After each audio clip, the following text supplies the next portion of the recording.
매달 월급 명세서 받아보시거나 우편함 열어볼 때 세금보다 가슴을 더 철렁하게 만드는 게 하나 있죠? 네, 바로 건강보험료입니다. 이게 생각지도 못하게 큰 부담이 될 때가 많거든요. 그래서 오늘 이 건보료 폭탄을 어떻게 하면 완벽하게 막아낼 수 있는지 그 방법을 아주 명쾌하게 알려드리겠습니다. 실제로 많은 분들이 이런 말씀을 하세요. 이게 그냥 푸념이 아니고요.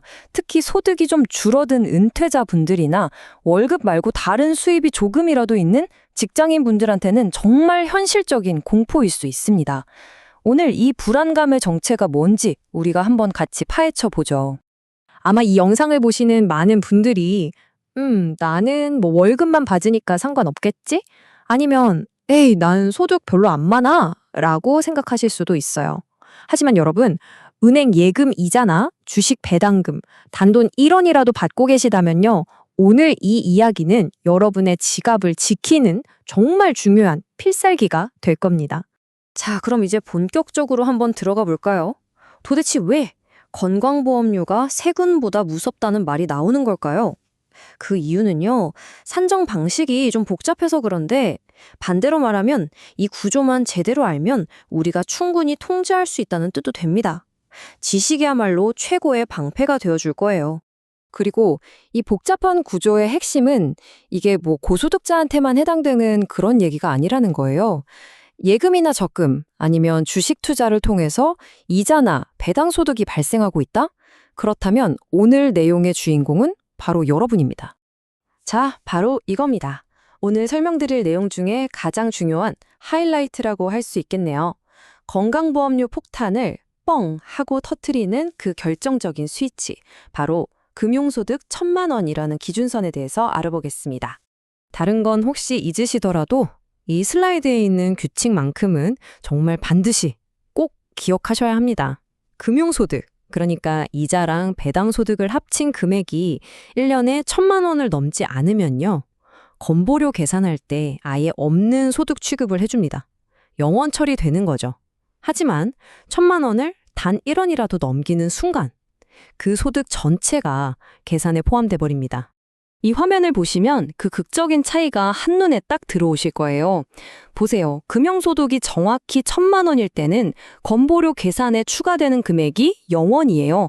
그런데 딱 1만 원 늘어서 1,001만 원이 되는 그 순간 추가되는 금액이 1만 원이 아니라 1,001만 원 전체가 되어버리는 겁니다.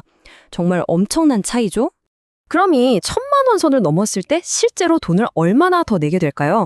물론 사람마다 다르겠지만 보통 연간 100만 원 이상의 보험료를 추가로 내야 할 수도 있습니다.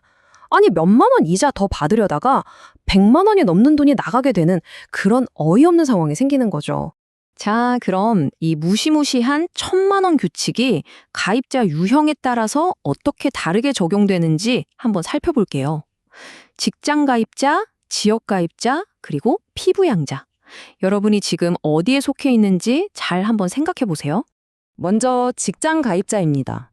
월급 말고 뭐 임대소득이나 다른 사업소득 같은 게 있다면요. 이 소득들을 다 합쳐서 연 2,000만 원을 넘을 때 소득거래 보험료라는 게 추가로 나와요. 여기서 중요한 포인트는 금융소득을 1,000만 원 아래로 잘 관리하면 이 합산 기준인 2,000만 원을 넘지 않게 하는데 아주 결정적인 역할을 한다는 겁니다. 그리고 프리랜서나 은퇴 후에 지역가입자로 바뀐 분들, 이분들은 이 규칙의 영향권을 가장 직접적으로 아주 강력하게 들어가 있습니다. 지역가입자는 소득과 재산을 점수로 바꿔서 보험료를 매기는데요. 금융소득이 1,000만 원을 넘는 순간 그 소득 전체가 점수에 그냥 더해져서 보험료가 확 뛰어오릅니다. 그야말로 생존 전략이 필요한 그룹이죠. 자녀의 직장 건강보험에 피부양자로 등록된 우리 부모님들도 안심하시면 안 됩니다. 피부양자 자격을 유지하려면 연소득이 2,000만 원 이하여야 하는데요. 이때도 금융소득 1,000만 원 규칙이 똑같이 적용돼요. 예를 들어서 국민연금을 받고 계신데 금융소득이 1,000만 원을 넘어버린다. 그럼 두 소득이 합쳐져서 순식간에 2,000만 원을 초과하고 결국 피부양자 자격을 잃게 될 수도 있는 겁니다. 이 사례가 정말 모든 걸 명확하게 보여줍니다. 자, 은퇴하신 김철수님, 연금으로 1,100만 원, 이자로 990만 원을 받으셨어요.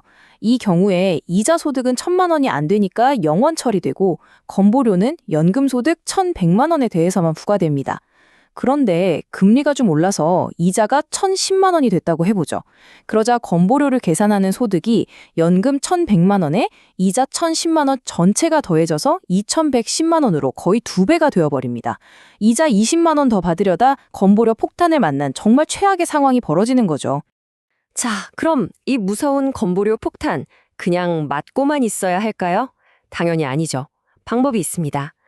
지금부터는 내 소득으로 잡히지 않도록 금융자산을 안전하게 옮겨 담을 수 있는 아주 강력한 방패 역할을 해줄 3가지 계좌를 소개해드리겠습니다. 핵심은 간단해요. 건보료를 계산하는 데이터에 통보되지 않는 계좌를 활용하는 겁니다. 첫 번째, 만능통장이라고 불리는 ISA는요, 계좌 안에서 나온 수익을 건보료로부터 완벽하게 분리시켜줍니다. 두 번째, 연금저축과 IRP. 이건 연금을 실제로 받을 때까지는 소득으로 안 접히기 때문에 시간에 벌 수 있는 강력한 전략이에요. 마지막으로 가입 조건만 되신다면 이자 소득 자체가 비과세되는 비과세 종합저축. 이건 뭐 최고의 선택지라고 할 수 있죠. 오늘 내용이 조금 복잡하게 느껴지셨을 수도 있을 것 같아요. 그래서 가장 중요한 핵심 방어 전략만 다시 한번 딱 정리해드리겠습니다. 다른 거 다 잊으셔도 이 슬라이드 내용만 기억하시면 충분합니다. 다시 한번 강조할게요. 직장 가입자이신 분들은 월급 매소득이 2천만 원을 넘지 않도록 관리하는 게 중요하고요. 특히 지역 가입자분들은 금융소득 1,000만 원이라는 이 선을 정말 목숨 걸고 지키셔야 합니다. 그리고 이 모든 위험에 대한 가장 확실한 해결책은 뭐다? 네, 바로 ISA나 연금계좌 같은 건보료 방패를 적극적으로 활용하는 겁니다.